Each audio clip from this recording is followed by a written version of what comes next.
Hello, race fans. Welcome back to another Inside edition of the Voice of Victory Lane podcast. I'm Kip Thompson.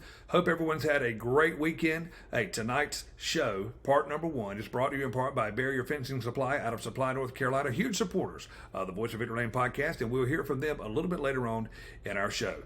The show that we're going to be doing today is going to be talking about, it's a race recap of the running of the third annual Nut Up or Shut Up, held this past weekend inside beautiful Fayetteville Motor Speedway, also known as the Carolina Bull Ring. We started out on night number one, and right from the start, it was sure to be a great weekend. We had hot laps, we had heat races, we had qualifying for the I-95 Late Model Challenge, and we were setting the stage not only for night one, we were getting ready for night number two as well. We rolled off into feature racing on Friday night, and right from the start, like I said, it was a great show. The 602 late models made their way onto the racetrack first. You had Dean Bowen and McBride on the outside, and those two guys put on one heck of a show. And as the race progressed, out of Reidsville, North Carolina, he's the driver of the number 11B. It was Dalton Jacobs capturing win number one of Nut Up or Shut Up, night number one in the 602 late model class. It was a great show.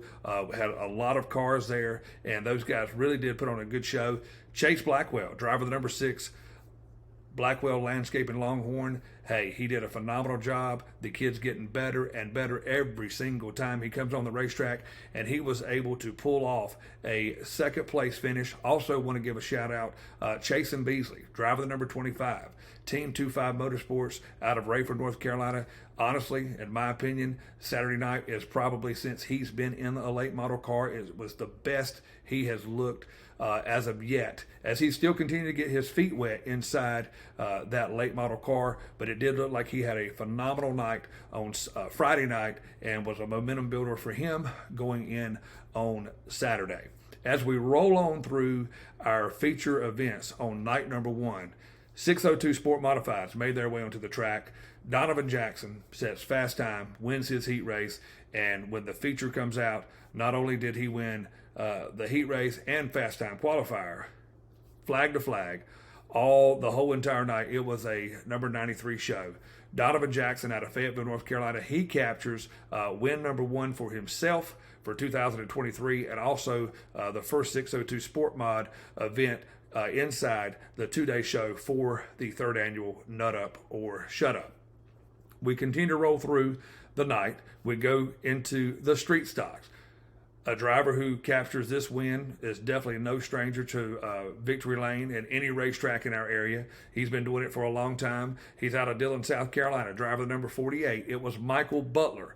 Got a brand new car and was had that thing dialed in, and he did a phenomenal job and captured feature number one for the street stocks on night number one of the third annual Nut Up or Shut Up. Again, street stock winner, driver of the number 48. It was Michael Butler out of Dillon, South Carolina.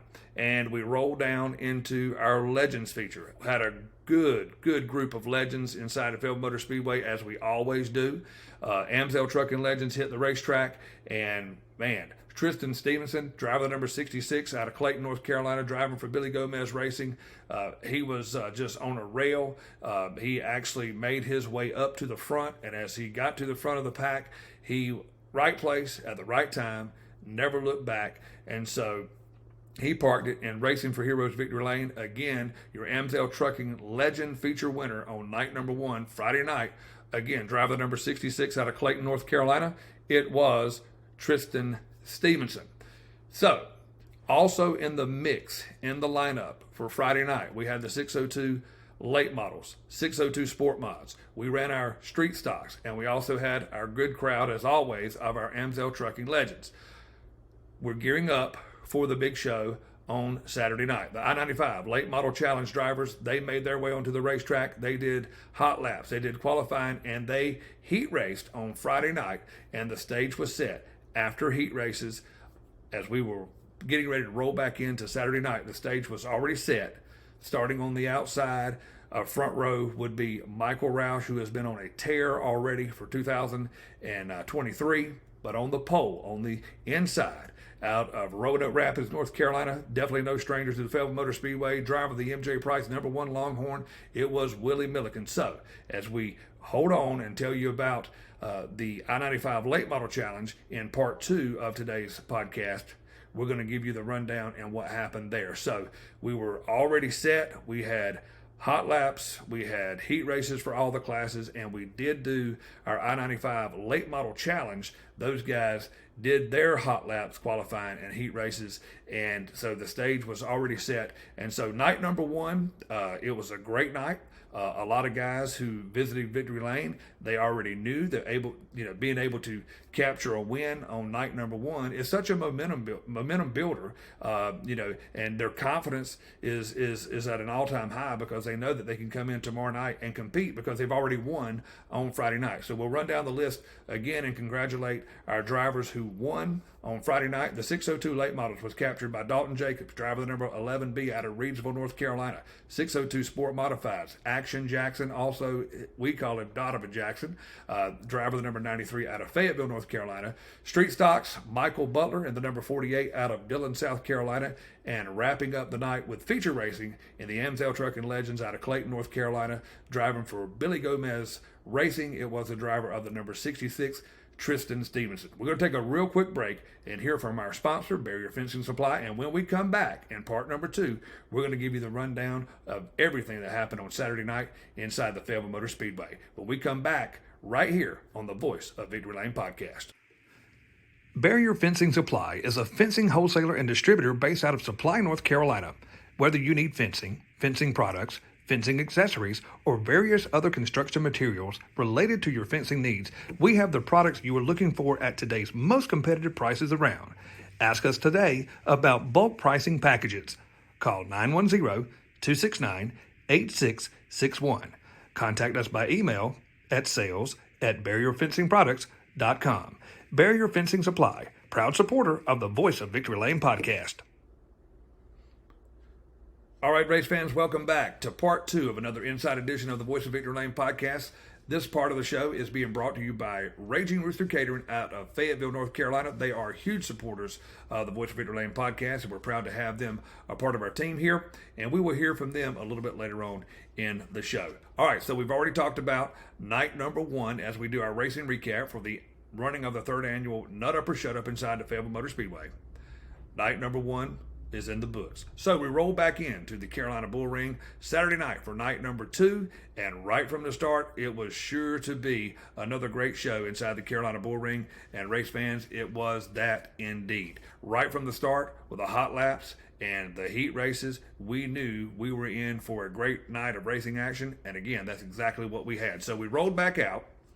Night number 2, again, our first feature race was the 602 Late Models, and right from the start, we knew this was going to be a great race too. Starting on the front row, it was Jamison McBride in the 215, and on the outside of the front row, it was Chase Blackwell, driver number 6, Blackwell Landscaping Longhorn, and right from the start, McBride, he did capture the lead, but he did have his hands full on some restarts and stuff. The driver, that number 6, Chase Blackwell, I can tell you, race fans, be on the watch out, be on the lookout, watch for this kid. He is a young and upcoming driver. He gets a little bit better every single time he gets on the racetrack.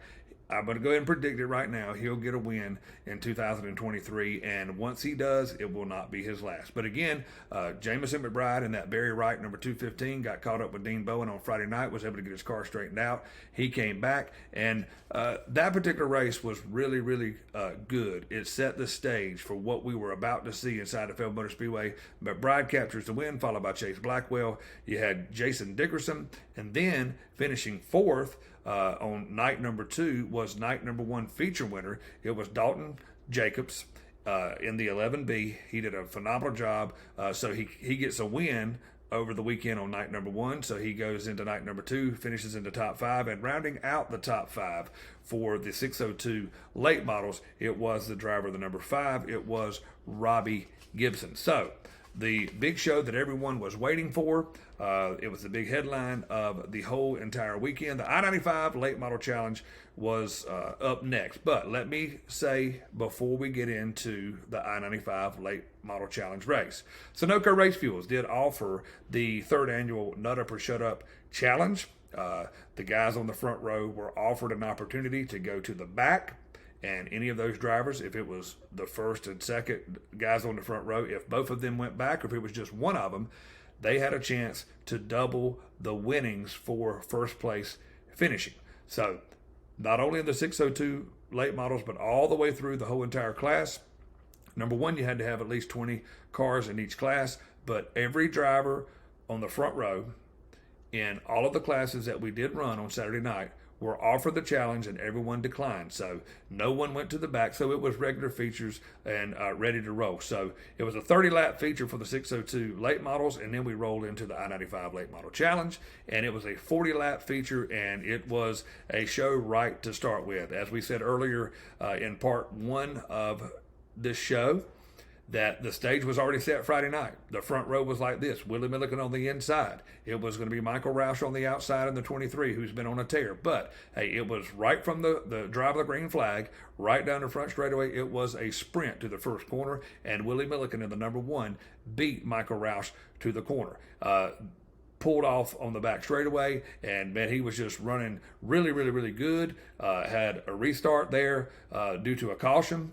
Roush was able to get out in front of Milliken, and Milliken was just going to maybe look like he was going to sit there and just ride for a little bit and make his move a little bit later on, because those two cars were, tit for tat. Those guys were really, really, really close.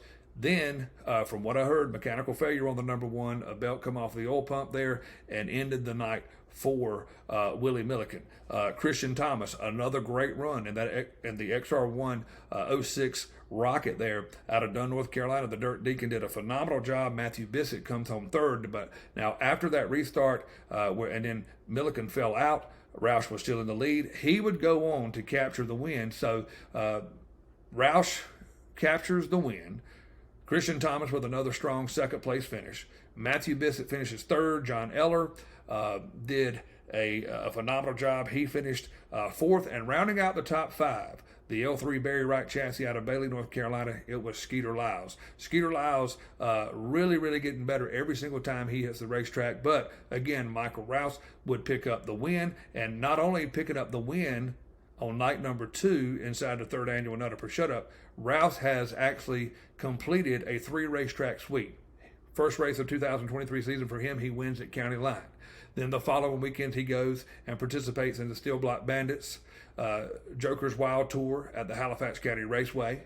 Second annual Mark Batt Memorial, he wins that race. Now comes to Fayetteville and wins inside the Carolina Bull Ring. So that's a 3-track sweep for the Sweet Potato Express. Michael Roush, driver of the number 23. As we roll on through the rest of the night's events, here come the 602 Sport Modifieds again, and this was definitely a show of all shows. It was pretty much a one-man show. Donovan Jackson in that number 93, not only did he capture the win on Friday night, right from the drop of the green flag, the number 93 just really, really ran away with it, almost, if you would call it, kind of stunk up the show.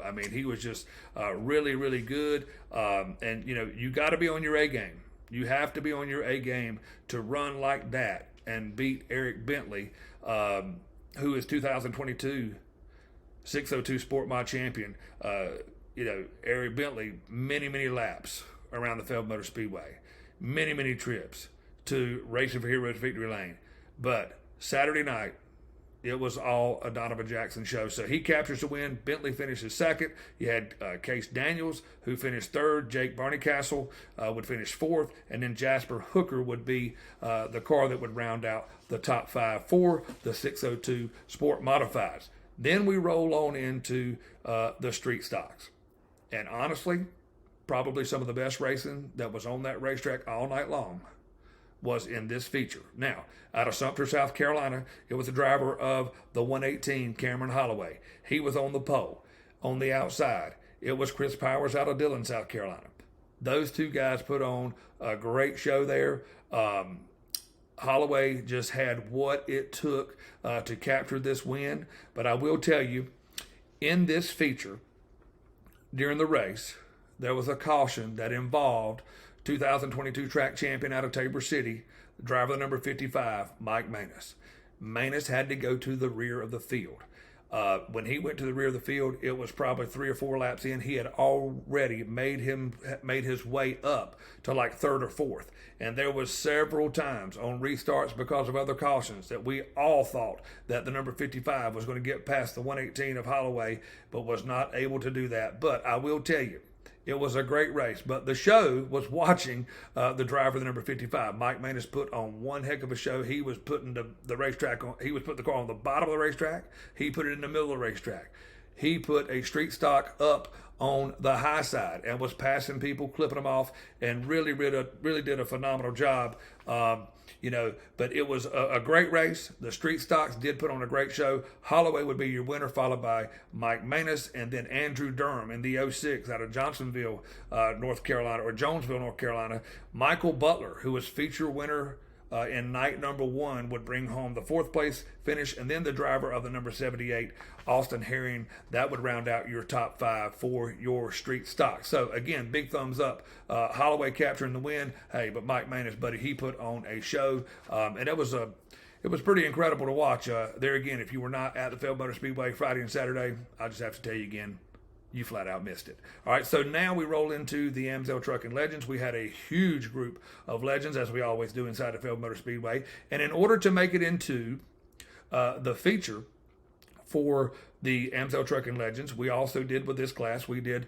hot laps, we did heat racing, and also there were so many of them that we ended up, after intermission, we had to bring back and do a B main.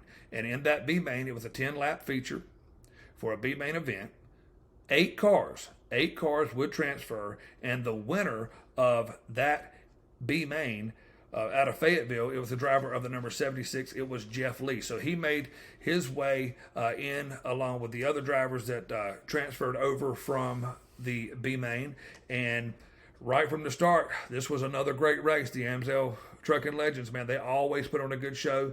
Shabram and Stephen Parton were on the front row, and those guys battled it out. I mean, they battled it out for the first part of that race. But then the driver, the number 21 out of Ohio, he gets out front and he stays out front. Yet he had his hands absolutely full, all he could stand. Driver the number 125, it was Dawson Bryan, followed by Eddie Daniels in the number 61, and even the number 66 of Tristan Stevenson. As the race continued, he made his way up and he got into the mix again. So that will round out your top 5, and also making his way up into high finishing order. The 6th place car is a brand new race car, CSR Chase Singletary Racing out of Burgaw, North Carolina.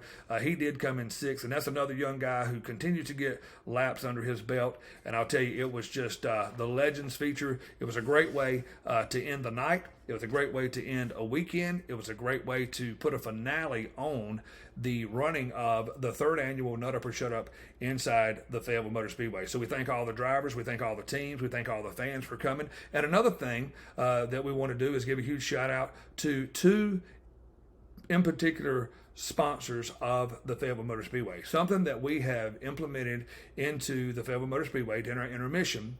We want to, as a racetrack, we want to give back to our fans. We want to thank them for spending their money and letting their entertainment be being inside Wayne Gray Stadium, the Carolina Bull Ring. The Fayetteville Motor Speedway, we know that the fans love the Fayetteville Motor Speedway, but just as much in return, the Fayetteville Motor Speedway, hey, we love our fans too. So, Scott's Services Heating and Air Conditioning, Scott's Service Company, those guys provided hats and t-shirts. And also Sunoco Race Fuels, who is the official race fuel provider of the Fayetteville Motor Speedway. They donated giveaways to give to our fans. We walked down on Friday night. It was a little bit probably unexpected from some of the fans because that's something we haven't done inside the Fayetteville Motor Speedway before. So they didn't really kind of know what was going on. But once they figured out, hey, it was free stuff. We were giving out Fayetteville Motor Speedway t-shirts. We gave away Sunoco Race Fuel hats. We gave away Scott Services Company Heating and Air Conditioning. We gave t-shirts and hats from them away on Friday night. And the crowd really seemed to get into it. Now, on Saturday night, when we rolled out for intermission on night number 2, is almost kind of like some of the fans kind of expected a little bit because they saw it and they got into it on Friday night. But on Saturday night, man, the crowd was just electric. We had people jumping up and down, wanting T-shirts, hats, and stuff like that. But we thank Scott Service Company, Heating and Air Conditioning, and Sunoco Race Fuel for being a part of donating those items as in an effort for us to go back and say, hey, thank you, fans, for being a part of everything that's involved with the Fayetteville Motor Speedway. So now we have the running of the third annual Nut Up or Shut Up is in the books. Coming up next for the Fayetteville Motor Speedway, Saturday, April the 15th, the Carolina Clash Super Late Models will be in the house. We'll also have the 602 Late Models. We'll have the 602 Sport Mod Street Stocks and the Amsdale Trucking Legends, and also the Carolina Outlaw Super Streets. Green Hill Electric Carolina Outlaw Super Streets will be inside the Fayetteville Motor Speedway. So go ahead now, mark your plans, get your calendars down, and write it in to be at the Fayetteville Motor Speedway on Saturday, April the 15th. We hope you'll come join us. We thank you for watching today's show, talking about our race recap for the third annual Nut Up or Shut Up inside the Fayetteville Motor Speedway. It was a great event. We thank everybody for coming and watching in the stands. We thank all of you for watching live on FayettevilleMotorSpeedway.tv. And keep in mind, throughout the 2023 season, as you watched it this weekend, that wasn't just a one weekend thing. You can catch all of the racing action the entire 2023 season on FayettevilleMotorSpeedway.tv. As we leave this evening's show, we're going to hear from our sponsor, Raging Rooster Catering. We thank everyone for watching, and we'll see you back in the Fayetteville Motor Speedway on Saturday, April the 15th. Tonight's show is being brought to you in part by Raging Rooster Catering out of Fayetteville, North Carolina. We cater any event, big or small, groups of 30 people or more, weddings, holiday events, or festivals. Call us today, 910-237-4565. Contact us by email at jackson.bobby@yahoo.com. Follow us on Facebook at Raging Rooster Catering. We invite you to come get you some. Raging Rooster Catering, proud supporter of the Voice of Victory Lane podcast.